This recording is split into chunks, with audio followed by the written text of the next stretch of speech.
everyone, and welcome. This is Michaela Conley, HP CareerNet. Welcome to today's webinar. Joe, would you like to introduce Bill as our presenter today? Oh, yes, I would. Thank you, Michaela. William Baun draws on some 32 years of worksite wellness experience on integrated multidisciplinary worksite teams.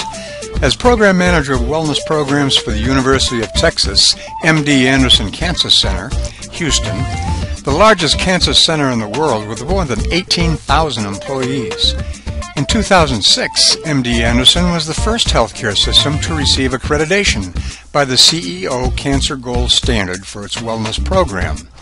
William serves as a member of the board of directors for the NWI, IAWHP, Houston Wellness Association, and Can Do Houston. His latest book, Healthy Women at Work, was released in January 2010, and his latest article, What's the Hard Return on an Employee Wellness Program? The ROI data will surprise you, and the softer evidence may inspire you, in the December issue of Harvard Business Review. And that's what brings you here today. Thanks, Joe. You ready to get started, Bill? I am ready. Thanks Awesome. a lot, Joe. And Michael, it's always nice to be with you.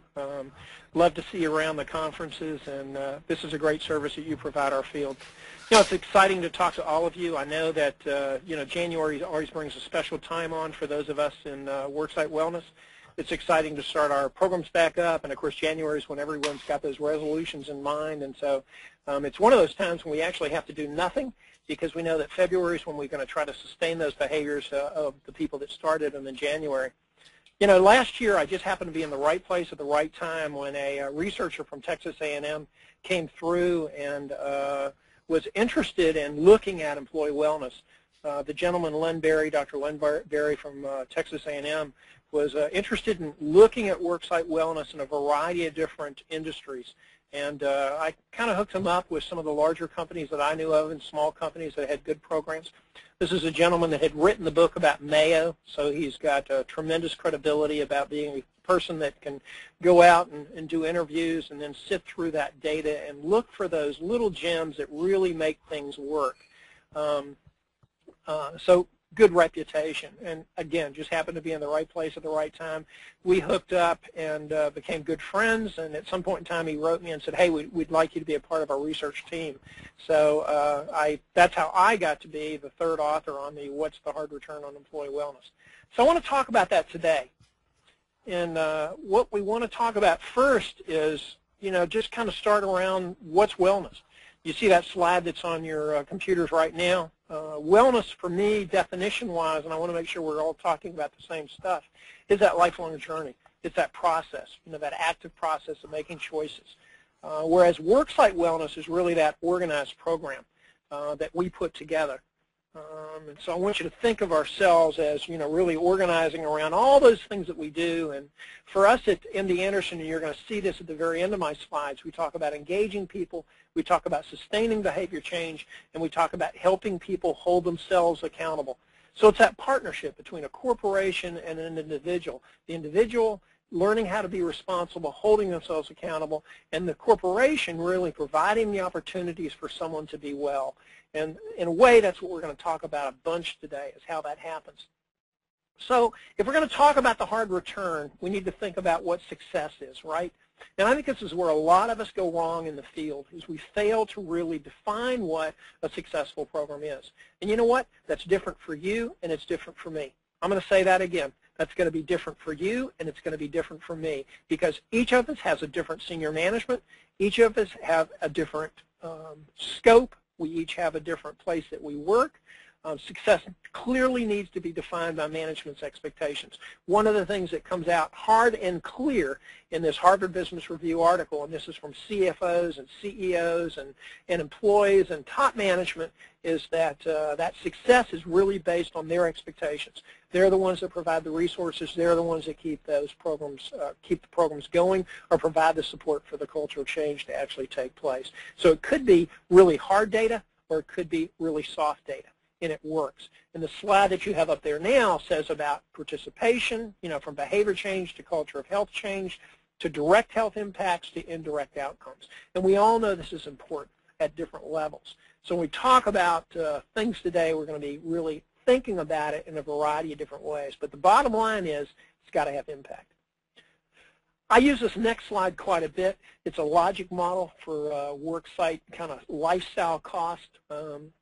This is one slide I hope you walk away with. I walked away with it in 2004 from David Anderson from Staywell. You know, and it makes sense. I probably use this slide more in front of CEOs and companies than almost any other slide that I have. You start out with those lifestyle risks, and as worksite wellness professionals or as someone in the benefits field, you should know these statistics. You know, what percent of your state or what percent of the nation, you know, is involved in physical activity? Not many, right? About 30, 32%, 29, I mean, it varies. Stress, 42% of anybody coming into work is going to say that their work is the most stressful thing they have at work. You know, what percent of your state smokes? At Texas right now, it's around 21%. At MD Anderson, it's around 6%. What percent of your people really think about nutrition? You know, one nutritional statistic that really stands out and shocks people is, you know, if you have a room full of people, about 25% of those people are going to eat the right number of fruits and vegetables that day. I mean, the statistics are horrible. That lifestyle risk, of course, goes down to clinical risk factors, obesity, blood pressure, all those things that we talk about. I hope you're enjoying all the stuff on my computer right now that's going on. I lost the slideshow. There we are. So blood pressure, cholesterol, all those problems that we end up with, clinical risk factors, which, of course, directly impact health, medical problems, health status, and then we have all the indirect outcomes, utilization, cost, absenteeism. This is what we're going to get into when we think about what those costs really look at. So 3 questions that I want you to think about asking, and we're going to run through real quickly when we think about the hard and soft costs. And the first one is there a business case to be made for worksite wellness? So think about it. What's the state of working America? You might look at, you know, this book. It's called The State of Working America. It prints up almost every year. This is a 2008-2009 series. And, of course, it gives us a lot of statistics about the state of working America. I'm not going to go over all of these because you can read and you'll have the slides. Plus, you know a lot of this. I mean, when you look at where we rank in how our medical system works, we know it doesn't work very well. We're kind of right there in the middle at 37. You know, 1% of our population accounts for almost 30% of the cost. 5% of our population accounts for 70% of the cost. I mean, this is unbelievable, you know, in the sense of how our system works, who we support from a cost standpoint, you know, where our dollars are really going. We're not getting younger. We're getting older as a workforce. You know, 35% attributed to poor diet, smoking, lack of physical activity. I mean, I could go on and on and on and on again. Is there a good business case? You bet. Look at the data. Another thing that we need to know about in making a business case is, I was in a company yesterday in Houston, a small company, 64 workers are looking at a wellness program, and I asked them, I said, what percent of the dollars in your health care do you spend on chronic disease? They had no idea. They had no idea at all. And let you and I know that about 70% of our healthcare dollars in some companies, or most companies, is probably going to chronic disease. 45% of our population have at least one chronic disease. I mean, we do not manage these things well. You want to make a case for wellness and work sites, chronic disease is a great place to start. Cancer, and I'm a cancer survivor, is a chronic disease.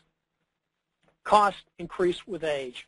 I said it a minute ago. We're not getting any younger. We're getting older as a population at work. When you look at how we've accepted chronic disease, how we've accepted that we need to get bigger as we age, which is unacceptable. You and I know that as wellness professionals or people interested in this field. You know, what happens with age, though, is what? Risks go up and costs go up. This is data from Staywell. You could look at Eddington data. You could look at a variety of different people that have shown this. We've got a society that accepts as we age, we get in worse shape, and we accept that, and we don't need to. Worksite's a great place to be able to tell people they can take better care of themselves. Do we need to make a business case on this? You bet. People don't understand this. I love this slide. You know, there's a couple slides that you ought to walk away with for sure. That one I showed you, which is the logic model that came from Anderson. This Iceberg side probably first came from Paul Terry, and it's a great slide. I mean, what it shows is that most CEOs and CFOs are focused, what, on the visible cost, but it's really the non-visible, those kind of invisible costs underneath that iceberg that really cost so much. 2/3 of the dollars, you know, that we spend at work come from presenteeism, short, long-term disability, absenteeism, and workers' comp. I mean, there's study after study that shows that. Can we make a business case here? You bet, because those are all things we can go after. Whenever I'm asked about this, one of the stories I tell is at MD Anderson we have 34 people in our post office. And in that post office, I remember a couple years ago, probably about 3 years ago, we had 4 people out because of bad backs. And did that hurt that department? You bet. It hurt it a bunch. We had to reschedule things.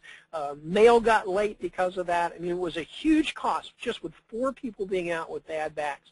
When we got those people back to work, we taught them how to be flexible. We showed them how to strengthen their back. We looked at the ergonomics in the department. We made significant changes. And you know what? We haven't had a back injury since. Does that affect cost? You bet. Can we make a business case for health promotion or wellness around that? You bet. This is a look at some of the Eddington's and Burton's data out of Bank One. And what this slide really shows, and you've got multiple slides to show this that you could pick up from other people, is look at the size of presenteeism. In most slides, when we look at presenteeism data, it represents somewhere between 60 to 65% of cost. Now, what is that? Those are people that are coming to work and yet they're having a hard time focus.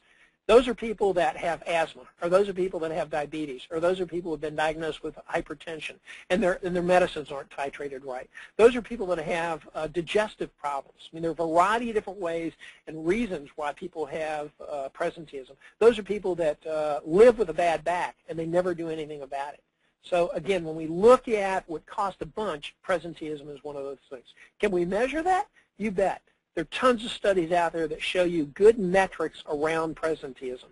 You want to focus on something, that's not a bad thing to focus on. We've done that in a variety of different ways here at MD Anderson. You can imagine working in a cancer hospital. The stress is phenomenal. We do everything we can to try to give people the tools to learn how to relax and actually cope with what they have to at work.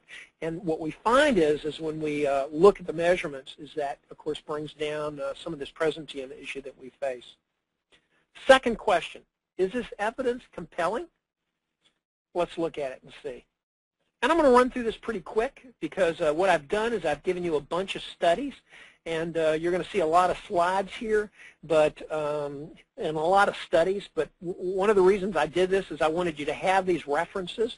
You'll be able to go out and really Google on some of these names and just put some dates in, and you'll pick up some of these studies. So if you're interested, you know, that's what I've given you. Really is a great lot of studies that show that the evidence is definitely compelling. I mean, we all know you change modifiable risk status, and what happens? Well, you know, you save money in the end. I mean, that's a no-brainer, and there are a variety of different studies that actually show that. And they started years ago, and they're still, you know, coming out in the literature. Does medical care costs go down? I can remember when I was at Tenneco years ago, and almost the very first study that we did is we looked at medical care costs, and it's still going on today, you know, where they're looking at medical care costs. We could look at, you know, a variety of different industries and a variety of different studies, a variety of different ages, and we can see that as people get well, as people take responsibility for their health, medical care costs go down. And again, just showing you a variety of different studies here, not really going to highlight any of them. The Highmark study, hopefully you guys saw that in 2008. You know, that's a good one to look at. But there's just a lot of good studies out there that show medical care costs go down as risk factors go down, as people take responsibility for their health. How about absenteeism? Again, one of the first studies I remember doing at MD Anderson, at Tenneco years ago was absenteeism. And you're thinking, well, you know, at our worksite, absenteeism is really not clean data. And that is an issue. We a lot of times find that absenteeism is what we call dirty data. It's not clean. It's hard to filter it out. It's hard to know if the person's absent because they were sick or their child was sick. But you know what? In the end, it doesn't really matter. When they're absent, they're not there. They're not productive. You know, I mean, they're absent. So in a way, absenteeism data is some of the cleanest data that you can look at. And again, a variety of different studies that have been done showing that when you have a person that takes responsibility for their health, when you set up an environment where people can actually make healthier choices, people are less absent.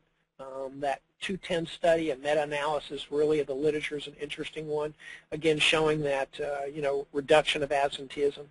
Aldena's study back there in early 2000, you know, really, and that was a school district study. So a bunch of different studies out there looking at absenteeism.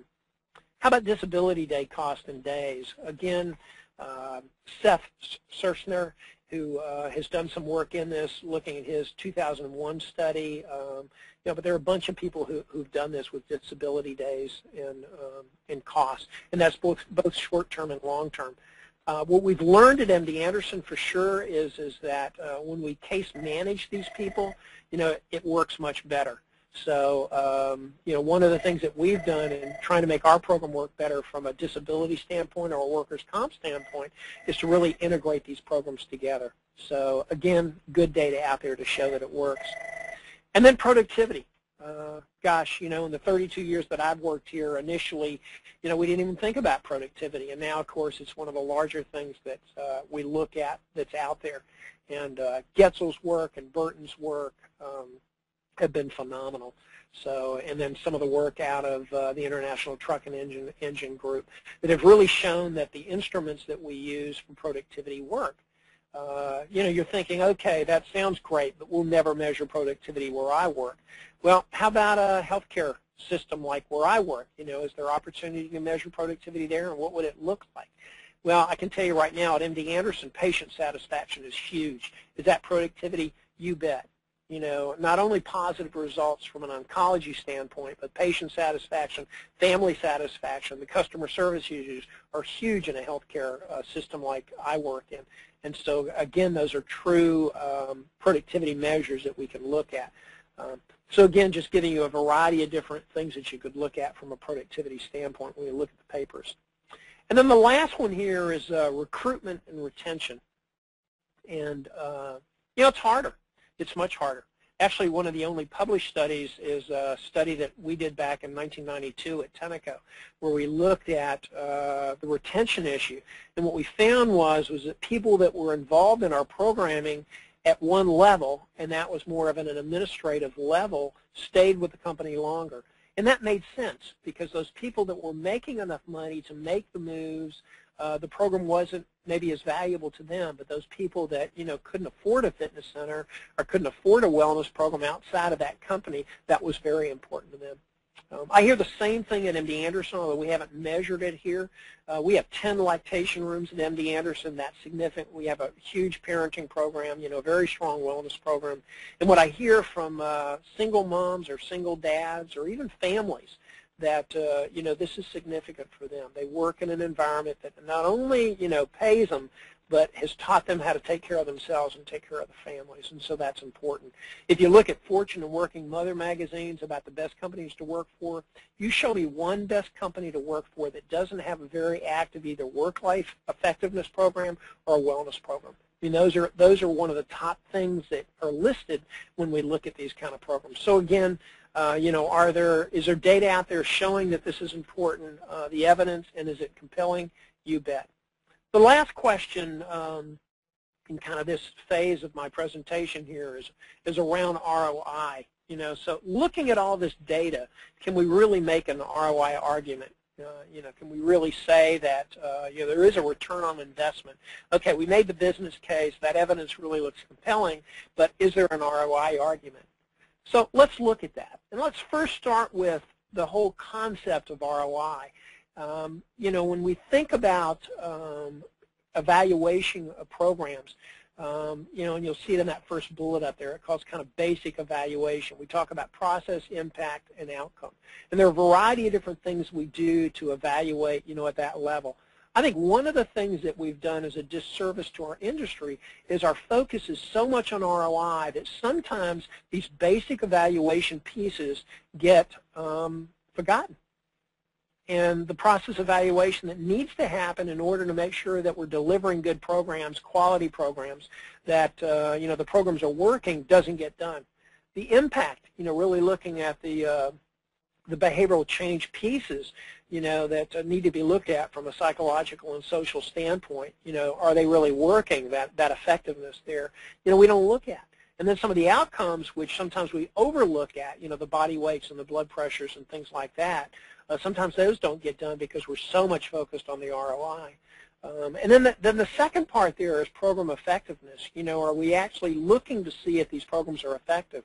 And part of that for me, going down to this third part, which is the financial analysis, is I'm always amazed at how many companies or how many programs fail to really ask the question. So, okay, so we had this weight loss program, and we had 1,000 people participate, and we had 500 people come all the way to the end, and we had about 250 people that actually, in the end finished and lost some weight.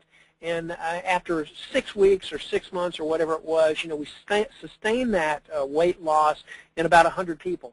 So we really have about 100 people that were successful, right, in that behavior change sustainability. And that's the game we're in. We're not in the game of behavior change. We're in the game of behavior sustainability. When we talk about the hard return on employee wellness programs, you're not going to reach what this article talks about unless you think about sustaining these behavior changes, unless you think about sustaining this culture change that we're talking about here. And so when you look at those 100 people and you work out the cost, you see that it was, it was probably a pretty high cost. It was probably it wasn't cost effective. I mean, there are probably other ways that we could have reached these 100 people without spending all this money on 1,000 people. And yet our programs a lot of times don't do that. So in that financial analysis down there, you'll see that, there is the ROI, which of course is the tangible financial benefits divided by the tangible cost. There's another measure there too, the cost-benefit analysis, which is a little harder for us to do, and you don't see that so much in the literature because it also does the intangible and intangible costs, which are hard for us sometimes to figure out. But even figuring out the tangible financial benefits and the tangible costs, I mean, that's everything. And for a lot of us, that's hard to put in the bucket because it's hard for us to figure out. So we don't see a lot of true ROI metrics or studies done because a lot of us don't have the full data sets to actually be able to complete it. A good book out there, if you don't have it, you could buy it as a used book now. It's at Chenoweth's Evaluating Worksite Health Promotion. He published that in 2002, and I bet you could pick it up for about $6 used right now, or maybe even cheaper than that. But that's a good book, to kind of go to for.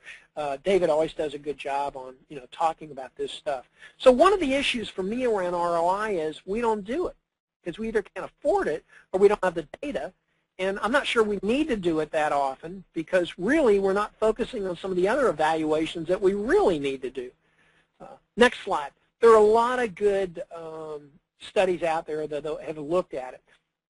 This slide talks about the meta-analyses or the review studies that have been done, and that 210 study that looking at 37 studies, 2009. I mean, we could go almost every year. There are large studies that have been done looking at some of the ROI studies that are out there. Chapman, Goetzel, and I'm going to look specifically at some of their work, Aldana, they've all done kind of reviews on this, really looking at this. Pelletier's have a series of articles looking at, not so much ROI studies, but really looking at, just the studies in general. If you have a hard time getting to some of these, I'm more than happy to share what I have with you. So if you have trouble getting at some of these studies, just, write me an email and I'll be happy to do that. So let's look at Goetzel's work, and this is a 1999 study. He talks about a systematic review. And I have to tell you that if I'm going to put my money on someone that I'm going to follow, it's going to be Goetzel, because he's probably published more in this area than anyone else I know, and very credible researcher, and a really nice guy. So when we look at this study, he's suggesting that somewhere between, that $1.50 to $4, $5 range is probably a good ROI, estimate. The median is somewhere around $3, and I can get comfortable with that. I can get really comfortable with that. He's got some large studies that have done that. Tenneco was one of them. So anyhow, this is Goetzel looking at ROI. We could go to Aldana. This was a 2001 review that he did for Michael in the American Journal of Health Promotion. Again, looking at a variety of different studies, and paring it down, and then really coming up with, just a few studies that kind of made the grade, which did the experimental design the right way that he felt safe with what he was looking at. And his ROI ranges somewhere again that $3.48. So we're close to that $3 range that Goetzel is suggesting. Again, Aldana, a very strong researcher, who's provided a lot of really neat things to the field. And then we look at Chapman's work, and most of you probably have some of Larry Chapman's books, it's a great place to get grounded in this field.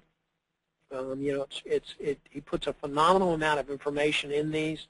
So again, looking at his work, and this is from 2007, and he's looking at 22 studies here and kind of traditional programs versus newer programs versus the outliers. And one of the things you'll notice right away is Larry's a little bit higher, that $3 for the traditional programs versus the 6 versus the 14.5, which really truly are the outliers. Some of that work has been done on the retirement side. So again, I think I'm probably more comfortable in that $3 range, but I wanted to be able to present you all the studies that in a sense have been done. And then interestingly, in 2008, 2009, Perrin looked at it another way.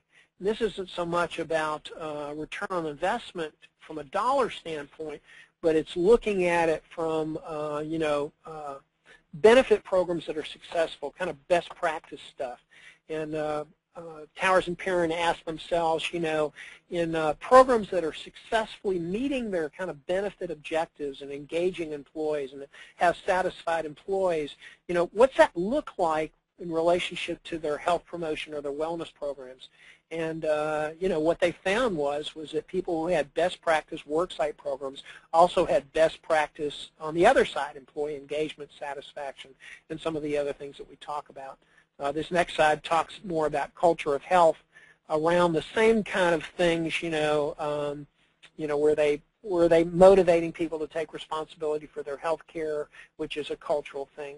Were they supporting employees to make those sound decisions, and then they were focusing on health management. So again, you'll kind of see how that falls out. Just another way to look at ROI. So can we, do we feel strong about the evidence? You bet. Michael, are there any questions that kind of stand out that I probably ought to take on now? Anything? No. I think everybody's, mostly they were like, can we get a hold of these slides, because you've provided so many great resources. You bet. Yeah, and that's up to you, but you better believe it. I mean, we'll give you a PDF of all those slides, and like I said, Michael, we can set this up however you want. If you want to take charge of for me to send you some of the articles that they're requesting, and so you've got a handle on who's asking for what, I am more than happy to do that. I don't sell anything. And Michael knows this, and most people laugh, but I give everything away. So this field's not going to get better unless we share. So I don't own any of this. As far as I'm concerned, you own it all. So, well, that's a great idea. So maybe we can collect all that stuff and just place it in the same place as this recording, so that anybody can just easily access it. It's a great idea. That sounds good. All right. Super. Okay. So let's move on. So hard return, how do we get there? Soft return, how do we get there? First, you and I need to really talk about who's got to be impacted. And I think a lot of times programs miss the boat here, because we're not just talking about individuals. We're talking about peers and buddies. I know that one of the webinars that's coming up that's going to be very exciting is about social marketing. And, that social networking in our companies is huge.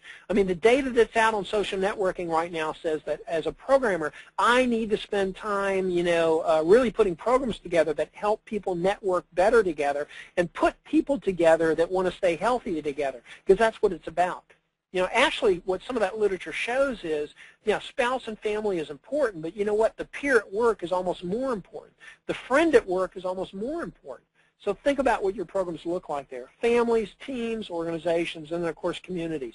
I go out to a lot of small communities, and one thing that's happening around the United States that's very exciting, and I'm excited to see CDC really step up and some of the other governmental organizations step up to make this happen, is that we want healthy communities. You can't have healthy workers unless the workers, the work sites, support the communities to be healthy. It ain't going to happen. I just left a meeting at MD Anderson, which is our community meeting around cancer here for Houston. And we're talking about, how do we connect the dots? That's important. We have a phenomenal amount of people that are doing a lot of different things, but sometimes it doesn't work the way it needs to because we're not connecting the right dots. So who do we have to impact? We've got to impact a lot of people. And it's not just the individuals at your work site. It's also people within the communities. So who are these individuals? And you and I know them. You know, it's the senior managers that really set the stage to making that wellness culture happen. But more importantly, it's the middle managers that really set the culture in their departments or their divisions. They're the ones that do it. There are 1,000 different departments at MD Anderson, 18,000 people, 1,000 different departments. We have 1,000 different cultures at MD Anderson. Every single manager is responsible for their wellness culture. Supervisors, those are the people that say, yeah, Betty, you know, take off and use that lactation room. They're the ones who say, gosh, Fred, you know, you really need to stand up and stretch that back out. You've been there for, 90 minutes. Go take a walk. You know, are they the ones on the nursing, at MD Anderson where a death has just occurred and that nurse needs some quiet time? She just needs time by herself. She just walked that person through 6 months of dying. She needs to be able to go to that prayer room if that's what she wants to do. And we need to recognize that from a supervisor standpoint. And then the employee that needs to step up to their own responsibility and make that commitment. There are 3 things that I talk about all the time from a wellness coach standpoint, and that's what I call myself. When I walk around MD Anderson, they go, hey, Coach Bill, how you doing? I'm a wellness coach here at MD Anderson. I run this department, and, I'm proud of that. But truly I am, when it comes to the basics, I'm a wellness coach here at MD Anderson. And what I talk about to people is knowledge. Gain the knowledge so you can make the good decisions. Gain the skills so you can do it. Learn how to read levels. That's a skill.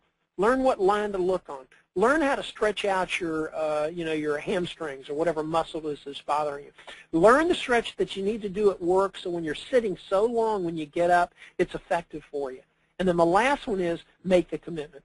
That's what we do as coaches. Knowledge, skills, and commitment. Help facilitate people in making the commitment and holding themselves accountable. So think about that. Who do we have to affect, and what do these people look like? I love the work of Michael O'Donnell. Michael's done a phenomenal, service to our field with the journal, and then the conference that he holds, and his writing has been phenomenal. I don't know if you saw it, but there was a interview with Michael and Wilcoa, just like Michael. David Honeycutt's done a phenomenal amount of things for this field. David interviewed Michael. Michael talked about the core factors impacting individual behavior change and creating a culture of health. Now, I've modified this just a little. But what Michael suggested was, in starting from the bottom, the awareness things we do add about 5%. Knowledge, motivational readiness, maybe about 30%. And what I'm suggesting here is that, if all you're banking on is making people aware, then you've only got about 5% chance here, that a person's really going to make that change. When they're ready, and maybe it's easier to quit. Think about right now, January, those people who want to lose weight. You've got people that really want to get going here. Well, now you've got about a 35% chance. You have self-efficacy and behavioral efficacy and some of the other things along the way. You start building a better chance that you're going to get change to occur, either behavioral or cultural change to occur. Skills are important. But look at what's on the top there. And I think this is really interesting because you know what? This is where we screw up so much at work sites. We don't provide people the opportunity. We do the programs. We have wonderful programs that people take advantage of. But you know what? We never set the culture or the environment up so people have the opportunity to be successful. And I'll give you an example. Last December, we changed 110 vending machines out at MD Anderson. We waited 3 years for that vending machine contract to finally go dead. And then we contracted with a new vendor, and we changed 110 vending machines out. We put 0-calorie beverages on those vending machines. We lowered the price of everything that was healthy, and we required the vendor to have 60% healthy items, and we upped the price of anything that had sugar in it. I mean, who's going to pay $2 for a candy bar? I mean, you just don't, and we've seen that. That's making environmental changes that matter. We have stress buster stations set up throughout MD Anderson. That's an elliptical machine, a stretch trainer, a strength chair. That a person can just go and take a stress break, and that's important. I have 10 lactation rooms set up around MD Anderson. We have 275 to 300 people a day that use those lactation rooms. The most expensive thing we pay for in health benefits at MD Anderson is babies. 1,000 to 1,500 babies every year. Lactation rooms are critical. Opportunity. Are you creating an environment that creates the opportunity for people to make healthy choices? That's what I'm talking about. So what is the culture of health? I wrote a piece, and I gave you the website here for Worksite. most people probably haven't seen it. Go out and look at those work sets. They're really good. This one on culture, I wrote it, so it is good. Look at it. It might be helpful. Anyhow, we're talking about creating a culture, where things are linked. Organizational success is linked with the health of the people, with the well-being of the people. And a lot of us, I think, are trying to think in these terms. We just don't know how to pull it off yet. Climate. We talk about climate. We talk about culture. I like Judd Allen's work, and so this is a slide really from Judd. Judd talks about that climate is like the yeast in corporate culture, which I think is a great description of it. I don't know what room you're sitting in right now, but if it's too cold, then it's not comfortable. The climate's cold. If I come into work today and I'm on a small team, and if one person on that team is really upset, then what happens to the climate of that small team over the day? The team somewhat gets upset.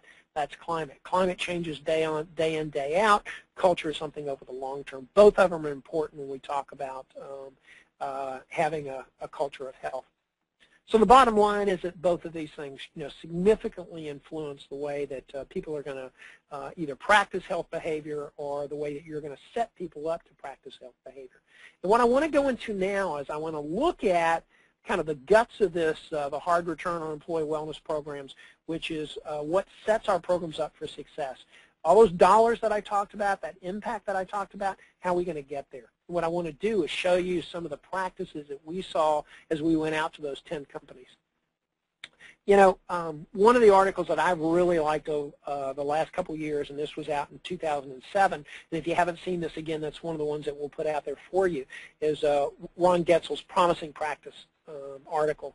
And he's got, I've listed the promising practices here, and again, I won't talk about these, but that's an article worth looking at. And in a way, that's what turned on this Harvard Business Review article. We knew that there were some practices out there. Goetzel looked at it relative to the research and to those large companies that he works with.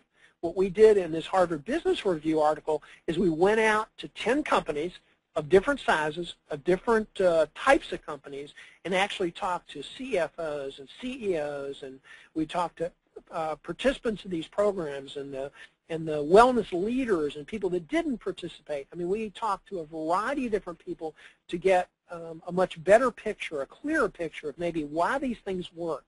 I've given you the link there. If you haven't gotten this article, I gave you the link so you could get it. So 10 organizations looking at, and these were 10 organizations that had measured results, looking at what works. It's a qualitative study, again, focus group type kind of study. What works, what doesn't work, and what's the impact on the organization? That's what we really were looking at. So let's look at these real quickly here. We've got a few minutes left. 6 essential pillars is what we call this, foundations of program success. We're going to talk about multi-level leadership, alignment, scope, relevance, and quality, accessibility, partnerships, and communications. I mean, some of these things are things that you and I have been talking about for years. Some of them is going to give you a new kind of a new look or a new window or a new way to think about it when we think about putting our programs together, and that's what's exciting for me.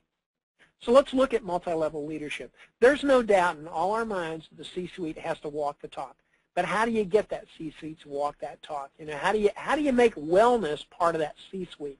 And of course, what we learned is, and what we've all known all along is you've got to make it aligned to what that C-suite's after. How do you get them to, after you put the policies in place and be able to provide the resources? Then you've got to do more listening than you have to do telling. And I think one of the things, the downfall of what we've done in Worksite Wellness is we've talked too much. We don't listen enough. We don't tie into the person at the C-suite. What we tie into is what we think, those dollar signs we see every time we walk up there. We don't listen enough. Middle managers, they're the ones who shape what I call the mini wellness cultures. They're the ones who really make all this happen.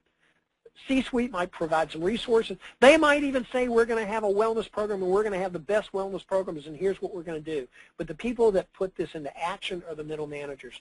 They're the ones who either accept it or don't. And you know what? My 32 years and my 18,000 here and 101,000 employees at Tenneco, where we put 25 programs together, you know what my experience tells me is, and you're not going to like this answer, it's one manager at a time. But you know what? Every time you create that one manager, the social networking, and the word of mouth, passing on of information, you get a couple more. So that one manager translates into, that one manager's success translates into much, much more. Then the wellness program manager, that's crucial. The biggest challenge we have right now in America is what? Not large companies. It's middle and small companies. Those are the people that aren't doing wellness, and that's where most people are employed.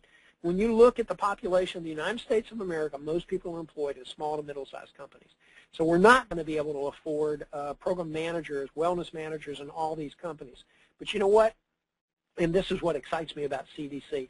CDC is looking at how can we put coalitions together where small businesses and middle businesses can have this expertise and not have to pay that much for it. And I think that's what's going to happen in the near future. I truly believe that. We're going to see those coalitions, those collaborations take place in cities where small businesses and middle businesses can have just as good programs as the bigger programs with sharing that cost. And then, of course, the wellness champions, they're also critical. We have right now 274 wellness champs at MD Anderson. The liaisons are the ambassadors within our program that really make our program go.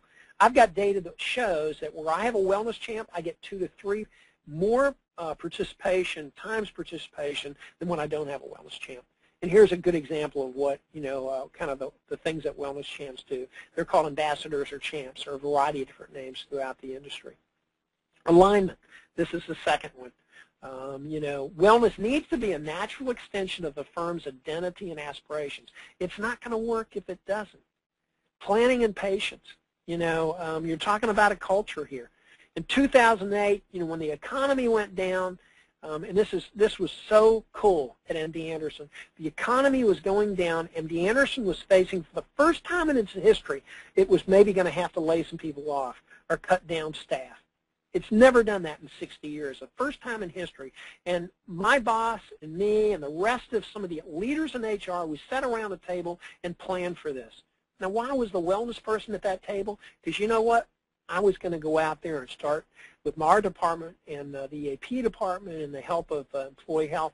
We were going to start talking about resilience because that was going to be important. Once we went through our downsizing or right-sizing, whatever you want to call it, we needed to be able to help people understand that they could be resilient, and we were going to make it through this. Carrots, not sticks. Very, very loud in the data that we collected in this study. It's carrots, it's not sticks. Positive incentives. There's a great study that I'll share with Michaela that I just picked up that was written in 2007. It's a summary of all the incentive work, and what that suggests is just what we saw in our study here. It's carrots, it's not sticks. You have to be really careful the way you use negative incentives. The other suggestion in the study was that incentives are really good for the non-complex kind of changes, but once you hit a complex change, you can almost not pay a person enough to sustain that change. And you and I know that. You talk to David Anderson, who's probably been looking at incentives longer than anybody else, and what I hear David say every year is, we're getting to the point where we've learned we can't pay people enough to be healthy. We have to take it from the extrinsic side to the intrinsic side, and we have to put programs together that do that. And then complement the business practices for the last one for alignment. So again, most of this is just common sense. Scope, relevance, quality. Just a couple comments here. I mean, we all know this, but it's amazing how many people don't get this right. Wellness is more than just cholesterol.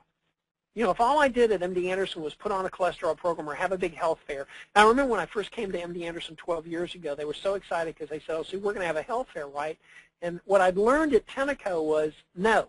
We're probably not going to do a health fair because, there was so much cleanup after the health fair to pick up all the stuff they'd thrown away when they walked away that they weren't going to keep, that I went to many health fairs. I went to very specific things that people would come to for very specific reasons. Now, I know there are a lot of good companies that put on good health fairs because that's where people get their annual screenings, and that maybe makes sense in your company. But it's got to be more than just a health fair. You've got to have a sustainable plan. The other thing we learned in this study which was new, was signature program. High profile, high quality. At MD Anderson, it's all about, for us, being CEO Cancer Gold Standard accredited. It's huge. It's huge at MD Anderson. It's a pride thing. when you look at that study, you'll see other programs that had pride around something else. It's got to be fun and it's got to have high standards. People pick up immediately when your program's not high standard. This is a very knowledgeable population. They know when things aren't high standard because wellness is in front of them in a lot of different places. So when you don't perform your programs at high standards, believe me, people know. We need to operate around that continuum of health. That's important. We've all seen this slide a million times. Just remember, if we're not operating around that continuum of health, which suggests the scope of our programs, then our population is changing every year where they're going, where the healthy people are getting unhealthy, and those that are on the fence are going the wrong way. So again, remember that continuum of health slide. Andy Anderson, again, from a scope standpoint, 70% women. Working mother rooms are key. Kids' health around all the parenting issues we do. The stress buster stations are huge. We have more people that ride bikes into MD Anderson than any other work site here in the medical center, and this is the largest medical center in the world. I never dreamed when I took on the job at Wellness at MD Anderson that I'd be in charge of bike racks. We've got 2 indoor bike barns where people can park their bike inside. They can take showers. Not a fitness center, a bike barn, where people can actually park their bikes inside. You see our WOW cart there, Wellness on Wheels, which is where the dietitian does a lot of her stuff. A lot of stress classes. I mean, again, just a kind of a slide where we're really stretching the limits of the traditional mix. What does your scope look like? What does it need to look like? Who does it need to service? Ask yourself. What model are you using? At MD Anderson, this is about holistic wellness. It's about a lot of different things. It can't be just about the physical side. It also has to be about the, I'm going the wrong way. It also has to be about spirituality. It has to be about social family. 70% women. They drive us to be healthy. They drive us to be more whole. Now, you guys out there are shaking your heads, but you know what? Pick up my book that I wrote last year with my boss, and what it will show you is women, and we all know this, women are the ones who make the healthcare decisions in our families. They're the ones who drive us to be healthy. So again, what model are you using and how are you presenting that at your work site? Accessibility, again, a no-brainer. We've got to make these programs convenient, accessible to everyone. And to do that, we have to have true on-site integration. I remember when I worked at Tenneco, and I realized there was no way that we were going to take this wellness program out in the field, but safety could. Safety was out there every day. I met with a construction company yesterday, a small construction company here in Houston, and as we talked, they were trying to wrap their hands around how to do this wellness thing, and I said, you've got it easy. You've got a built-in, you've got the best safety program in the state. Actually, they were awarded, I think in the nation, the #1 safety award last year for a construction company. It's built in. So that integration makes a big difference. And then we have to think about going mobile, with our programs. The unfortunate thing is that many of us just think mobile. All we think about is virtual. And what's critical is that we think about the different delivery channels that we have to reach and how we're going to do that. This is the model that I use at MD Anderson. We talk about individuals, we talk about targeted groups, and big for us is those customized division to departmental interventions. I'm trying to set up wellness cultures within departments. If I'm not presenting to departments, we can't do that. So we do a lot of customized departmental interventions. That's bang for buck for me. We'll touch, when I say a touch, that means we're either coaching or presenting face-to-face. I'm not talking about an email. I'm not talking about a newsletter, but we'll reach somewhere between 1,000 to sometimes 5,000 people in a month with 5 wellness coaches. 5 wellness coaches, 1,000 to 5,000 people every month. And what D. Eddington's data suggests is the more touches, the more opportunity people have to do what? Gain the knowledge, gain the skills, make the commitments. How are you doing that? How are you doing that in your own programs? It's got to be this mix between the high tech and the high touch. I've been doing a presentation around the last couple of years called multiple touch points. I believe in multiple touch points. You've got to reach out and touch people in a variety of different ways because people learn in the different ways. People get ready for making change in a variety of different ways. You've got to move that skill forward in a variety of different ways. So think about how you're doing that. This study showed us that it's got to be done in a variety of different ways. Partnerships, crucial. Internal partnerships, we talk about safety, employee health, HR, all those partnerships make this thing work. The external partnerships, it could be vendors or all those other things, the community. I mean, when we already know this, I mean, this isn't new, but what we saw in this Harvard Business Review study are the creative ways that people have put these partnerships together and the benefit that these companies really got out of that. Leveraging the resources, that's what it really was all about. Good example at MD Anderson is what we call our institutional attack on obesity. And when you look at the variety of different things we're doing here, from Weight Watchers to power plates to vending machines to supermarket tours, this is a variety of different partnerships. This isn't wellness being successful at doing something. This is Kroger's allowing our van to drive up and allowing people to walk through Kroger's with our dietitian and learn about how a supermarket's organized and how to make healthier choices. This is working with Airmark to put up better choices. Allowing Weight Watchers to not only have the corporate Weight Watcher program here, but actually meeting in the fitness center where they get a combination of things that happen. So think about those partnerships and how that works for you. Communications, and this is the last one that we came up with in this Harvard Business Review article.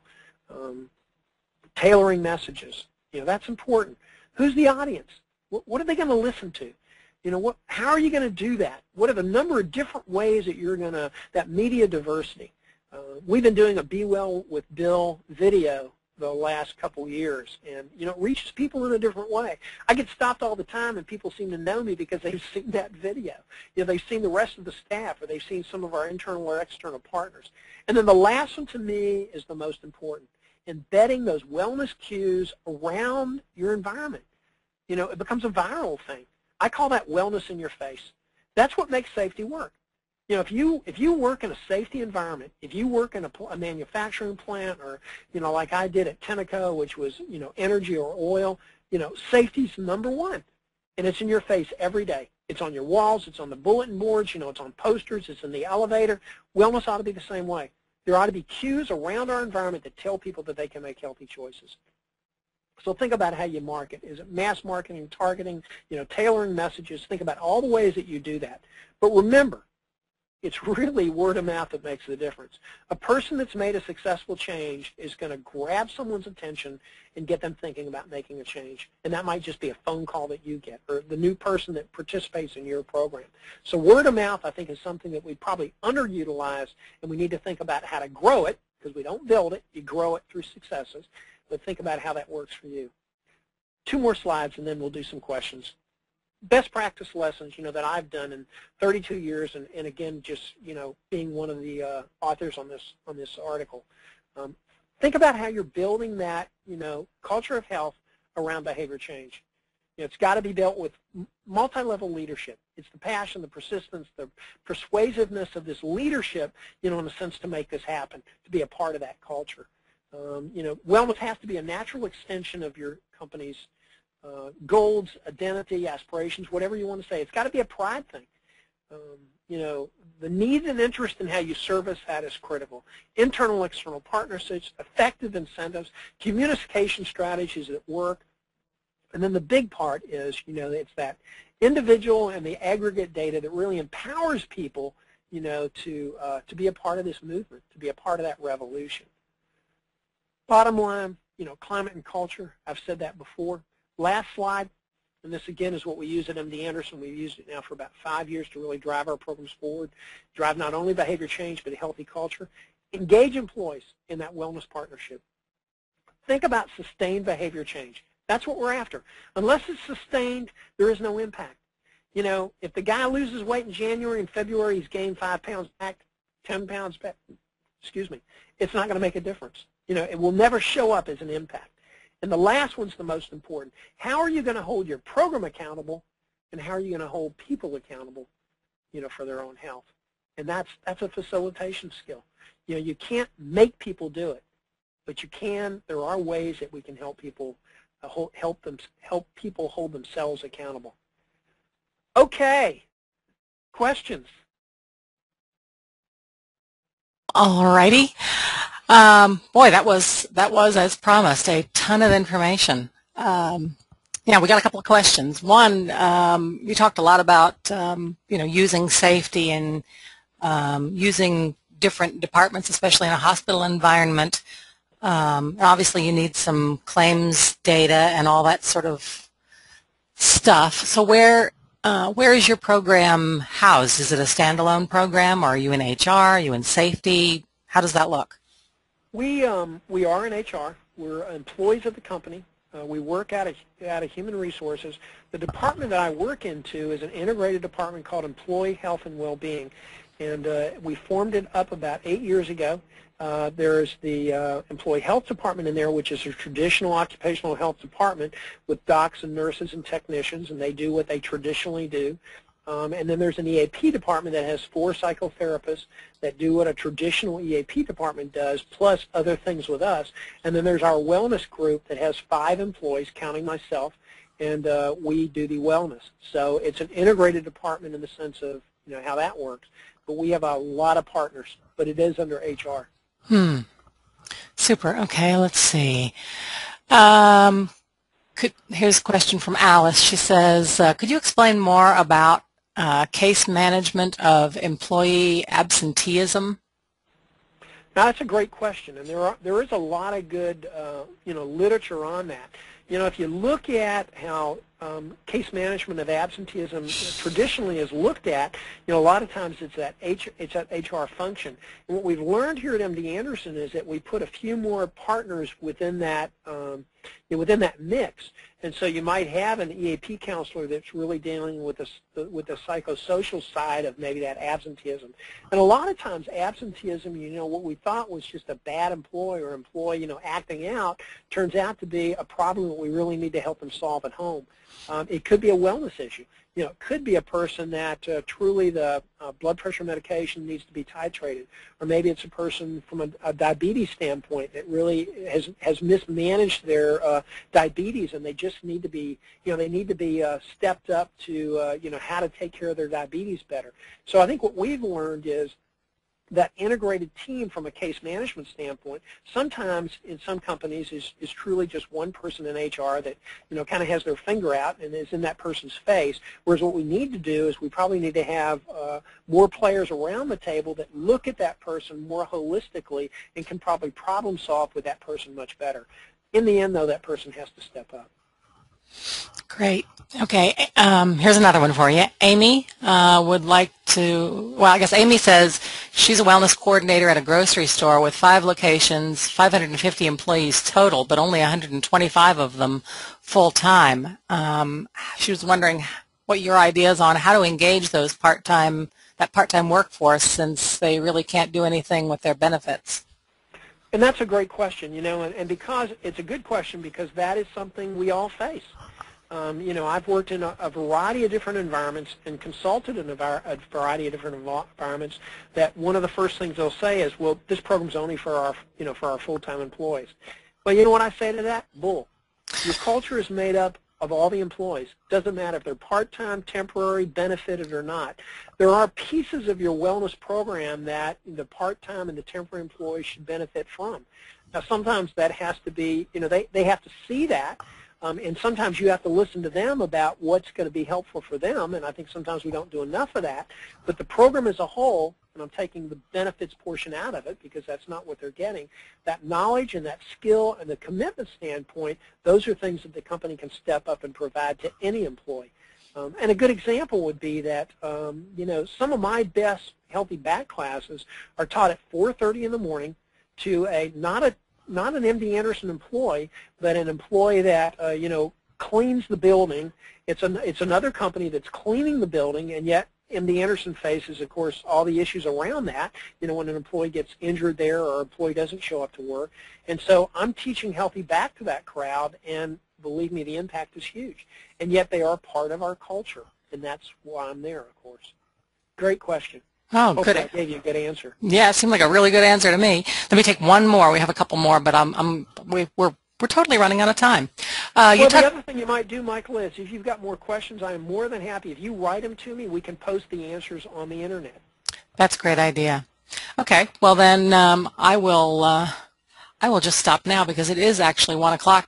And Bill, I have to tell you that I don't think you could have done a better commercial for Ron Goetzel. And strangely enough, you were saying, I really wanted to jump in, and I thought, no.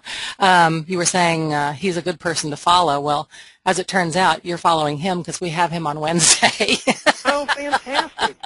That's great. Well, yeah. Make sure you guys chime in for Ron, and I'm definitely going to do it. Good luck for this year, everybody. If there's anything I can provide you from from an article standpoint, or I get emails all the time, people just asking me, just point blank questions about a program or whatever. I am more than happy to share. Sometimes the timing's off, and I might not get back to you right away, but I try, because I'll tell you, there were some really nice people along the way that got me to where I am today. So great. Have a good year. Happy New Year, everybody. Oh, well, yeah. Oh, you're welcome, and you're absolutely right that it's all about sharing. You got it. So, well, thank you so much, Bill. It's been awesome. I'm so glad we were able to finally connect and get you pinned down for 1 hour. I'm sure you're probably very antsy and got to run, but you're right. I got another meeting right to pop into. So. Yep. Thanks a bunch. Thank you, and you have a great new year, and I'll see you soon. You're right. All right. Talk to you all soon. Bye-bye. Bye, everyone.